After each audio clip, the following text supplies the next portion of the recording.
Suppose you're given iris flower dataset. Now this dataset describes three different types of species of flowers: setosa, versicolor, and virginica.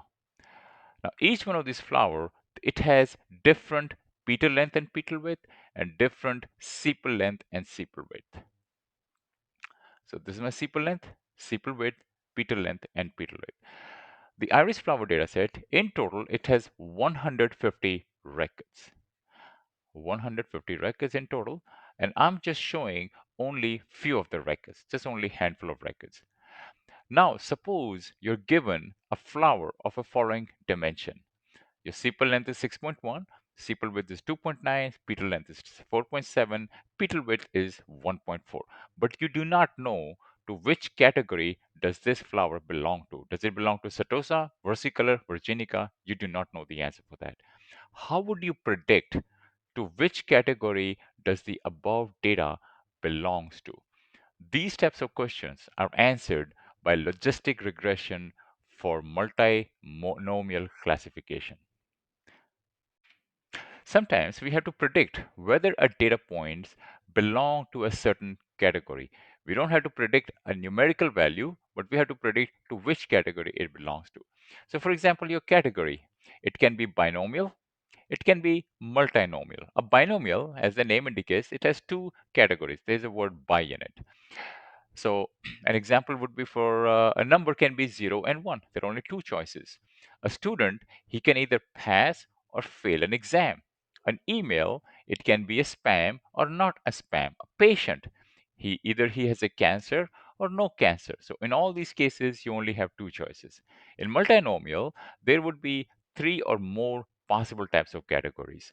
So for example, an image could be either cat, a dog, or a sheep. Iris flower dataset. Well, this could be either setosa, versicolor, or virginica. So these are multinomial. Now we need a model that can classify data points in classes or categories. This is where your logistic regression comes. Logistic regression, it's a model that predicts the probability, and the probability is a number between 0 and 1, and then we apply some kind of threshold. Generally, the threshold is zero point 0.5 to determine which class does the data belong to.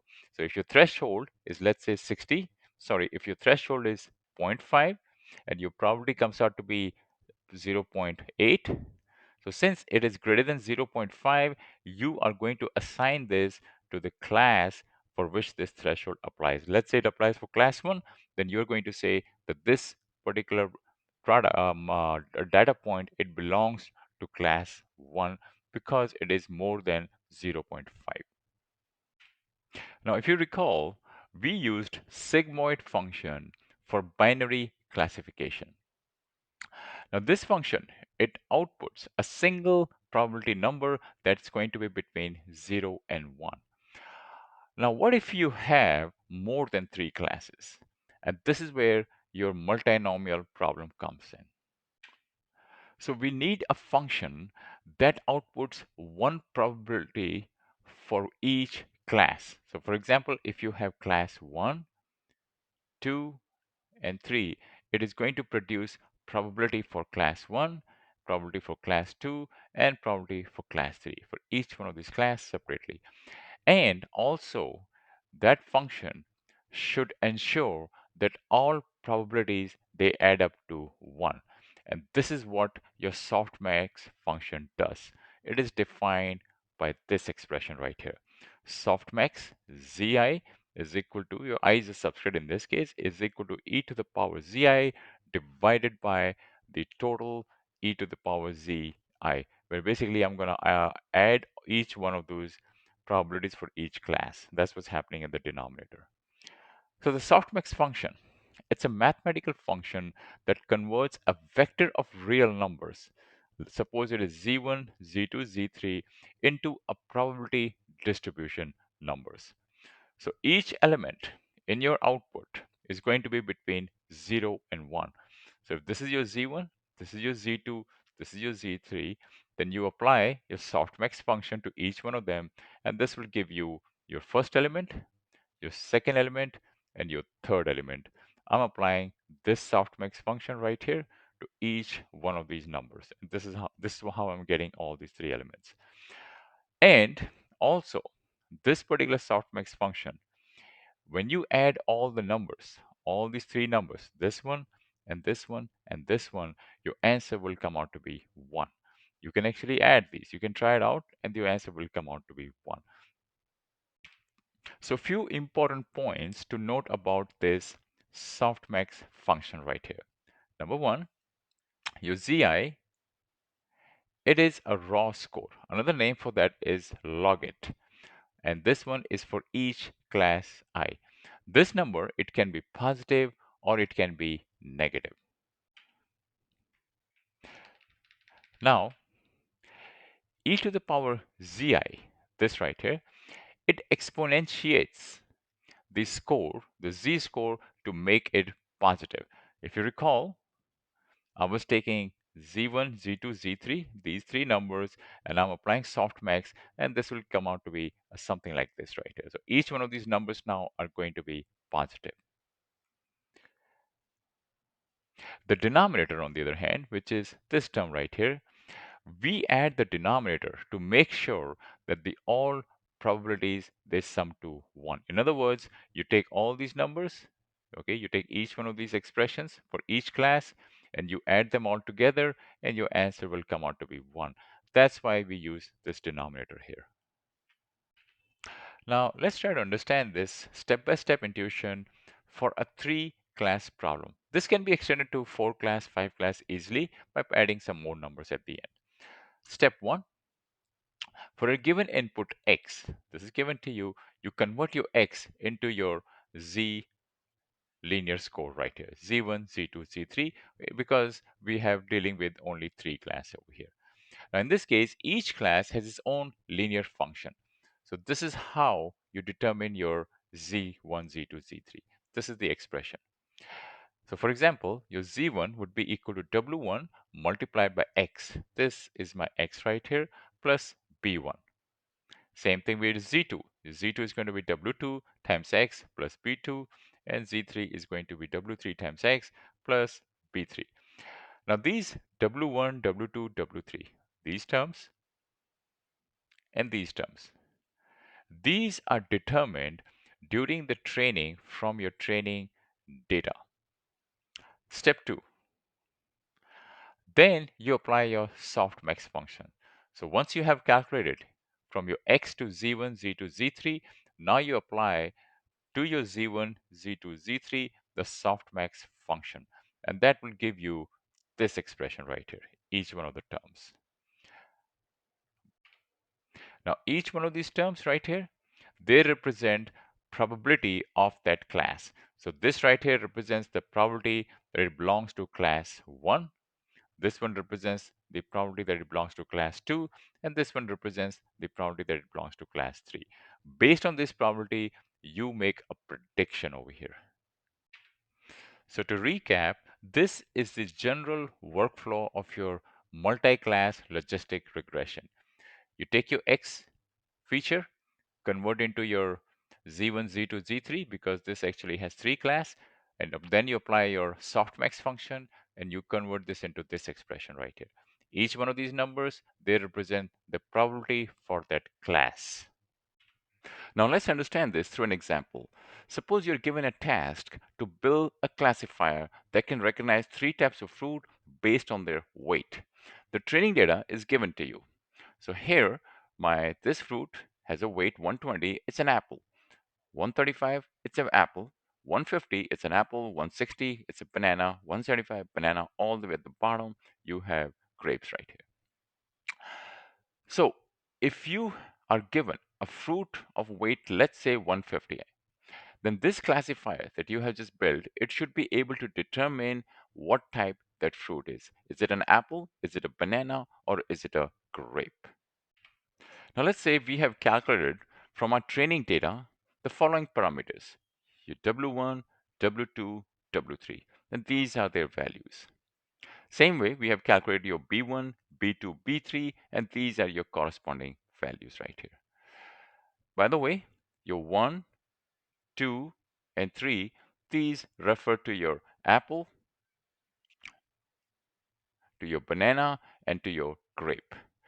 Then, for a given input, let's say the input is x equal to 150, this is the weight. The linear scores for the 3 class is given by this expression right here.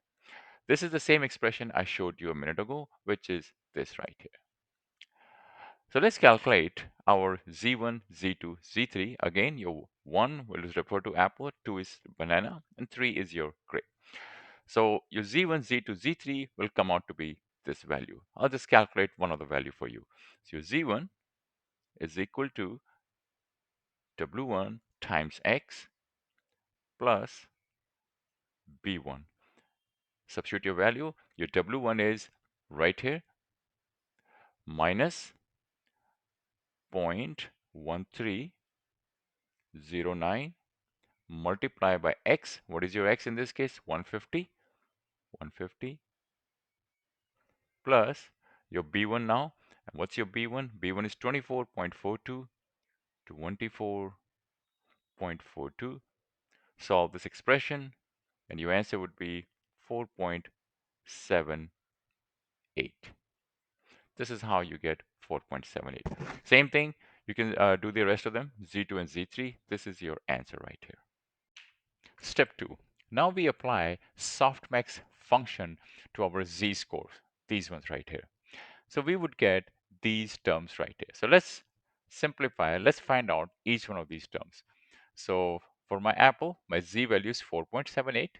So e to the power Z for apple, this would be e to the power 4.78, and you solve it and the answer would be 119.1. This is how I get this number right here. Okay, likewise for banana, my Z is 1.77. Find your e to the power Z, comes out to be 5.87. Same thing with your grape, it comes out to be this right here.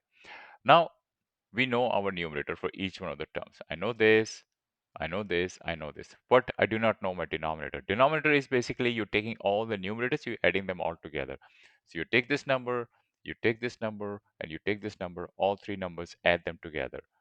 And this will come out to be your answer, 124.97. Now I know my denominator.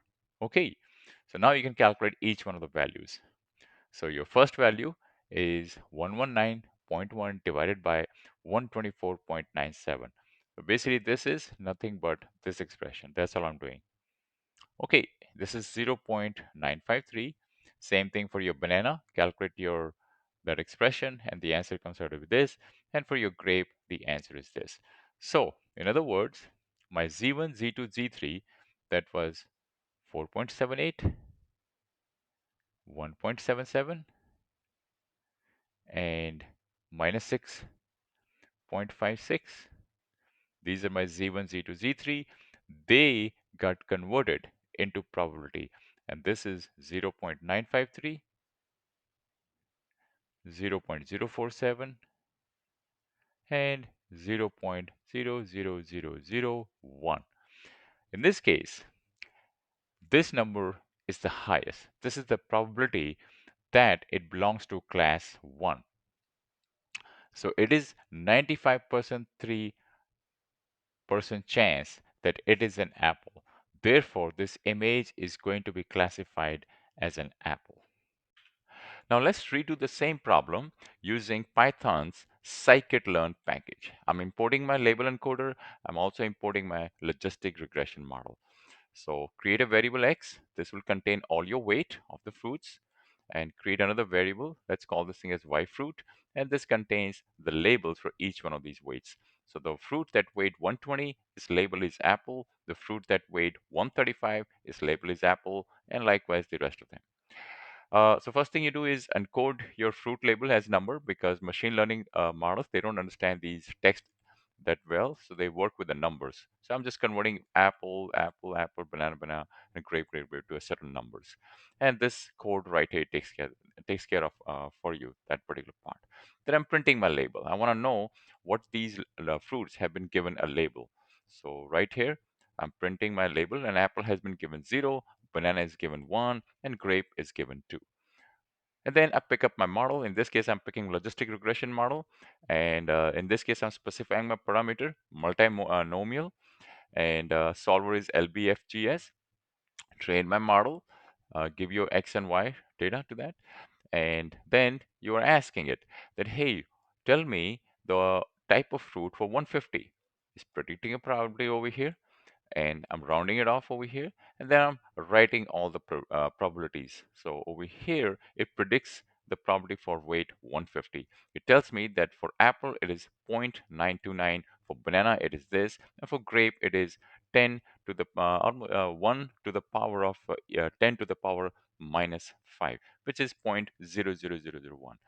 Okay, and so based on this, you can see that your apple has the highest probability. So the predicted class is going to be apple. Now let's try to take a look at this, what's happening behind the scene. So if I want to look at the weight for each class, well, your model allows you to access those weights. So this is the way I'm accessing it. Same thing with your intercept. If you want to see the B values for each class, your model allows you to view your B values too using this. And also, if I want to see the if I want to calculate, I'm sorry, the z-score for each one of them, I can do that using this right here. So I'm printing each one of the values, and as you can see, my weights for each class is given right here, and my intercept, which is my b value, is given right here, and then I'm also calculating my z-score for each class, and the answer is given right here.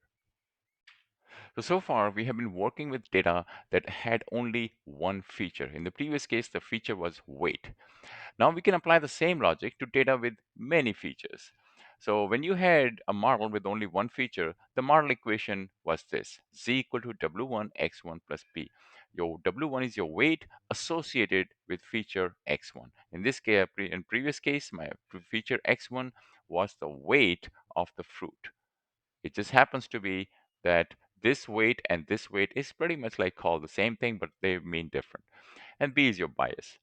So when you have more than one feature, let's say your features are x1 is your weight of the fruit, x2 is your color score, you know what that color is. Again, this is a numerical value, and x3 could be sweetness, like how sweet it is on a scale of maybe 0 to 10 or 1 to 100, whatever scale you pick. But this is all numerical data.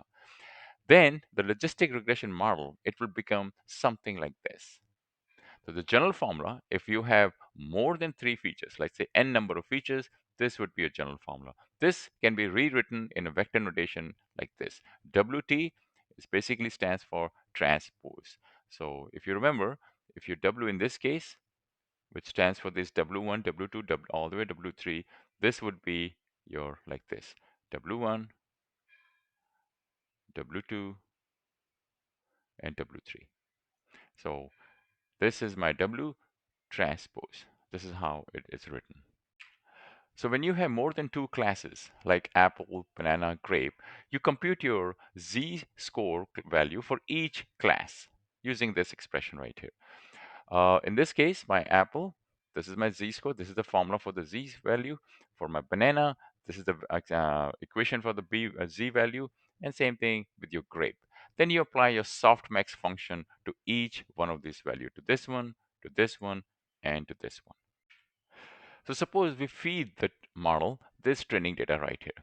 Based on this training data, it learns these weights right here, these ones, this one, this one, this one, this one, and it learns all these corresponding weights, all of them, and I give you the answer right here. So these are the weights it learned right here. Okay, so it learned for this, and learned for this. So now you're given a new fruit. Let's say the fruit has the weight of 130, and let's say this is the color score and this is the sweetness score. So based on this, your model is going to compute the z value for apple, it's going to compute the z value for the banana, and going to compute the z value for the grape. It substitute all the values in there, and then we simplify this expression. So solving this, simplifying this, you will get this value right here, 0.02. Simplifying this expression, you'll get 0.18, and simplifying this expression, you'll get minus 1.22. Then you apply softmax function to these z values in order to convert them to probability.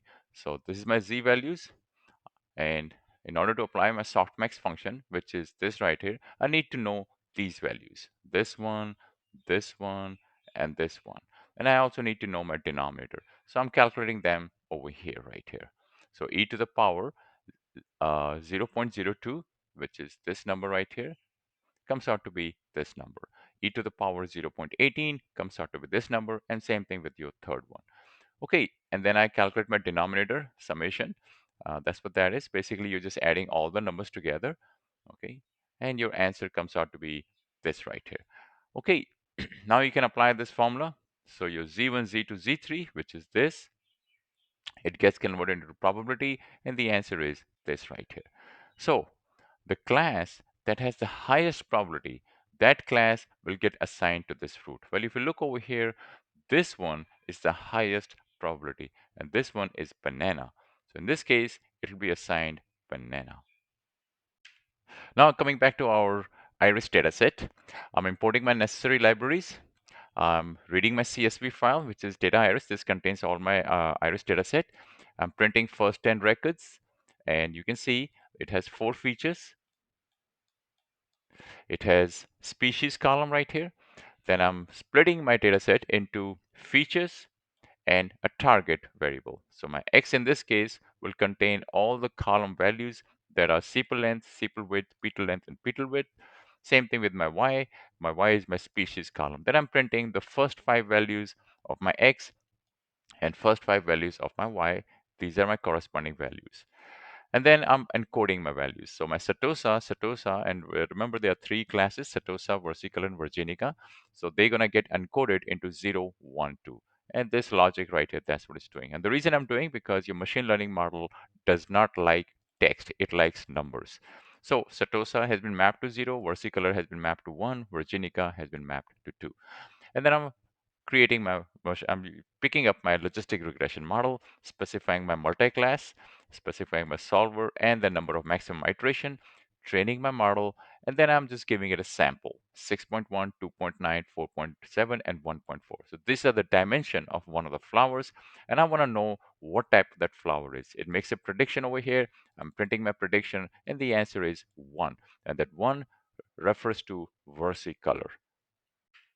Now, if you want to see behind the scene what's happening, you can even find the weights for each one of these classes. So this library gives you the ability to access the weights, also access the B values for each one of the classes, and then I'm printing each one of the values. So my weights will be given by this, and my intercept, which is B values, will be given by this. Since there are 4 classes, I mean 4 features, so you're going to see 4 corresponding weights for them. And there are 3 classes, so you're going to find 3 corresponding values. This is my first, second, and third. Okay, and then I'm also printing my z-score if you're interested. It allows you to calculate or access the z-score too. Thank you.